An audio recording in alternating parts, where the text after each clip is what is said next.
बात आता है जो बहुत ही ज़्यादा फेमस है, जो आपका इजिप्ट की बात करते हैं। इजिप्ट सिविलाइजेशन तो इतनी एडवांस सिविलाइजेशन समझ आती है कि इनका ज्योमेट्री में और लॉजिस्टिक्स में या इन्वेंट्री में कोई जवाब नहीं था।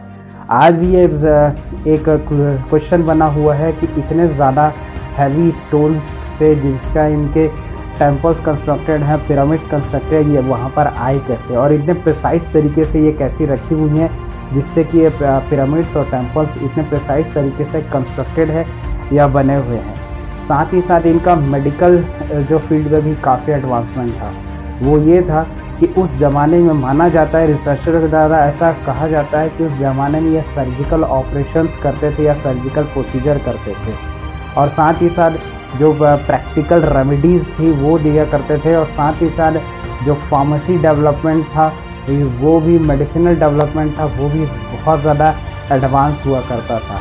ये डेवलपमेंट इतनी ज़्यादा हुआ करती थी कि आज भी हम इसका प्रूफ देखते हैं कि डेड बॉडी को ये इनके पास इतनी एडवांस मेडिसिन की या फिर फार्मेसी की टेक्नोलॉजी उपलब्ध हुआ करती थी, जिसके कारण ये डेड बॉडी को भी प्रिजर्व करके रख पाते थे।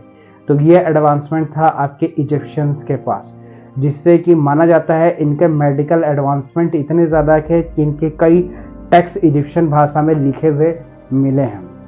फिर आता है नेक्स्ट आपका चाइना की जो एंशंट चाइना डायनेस्टी है या फिर एंशंट चाइनीज सिविलाइजेशन है, उसके बारे में माना जाता है पेपर का इन्वेंशन या पेपर का आविष्कार, और दूसरी चीज़ है आपका जो पहला प्रिंटिंग, जो इसको वुड प्रिंटिंग कहा जाता है, वो इनके द्वारा ही इजाद किया गया था।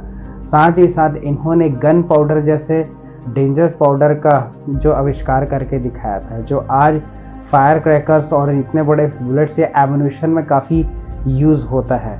तो ये आविष्कार इनके द्वारा किया गया था, और बहुत ही चीज़ है, और इनके एक्सपेरिमेंट्स जो होते थे वो बहुत ही कॉम्प्लिकेटेड हुआ करते थे। साथ में यहाँ पर आते हैं, अब नेक्स्ट सिविलाइजेशन की बात करें तो आपके यहाँ माया सिविलाइजेशन।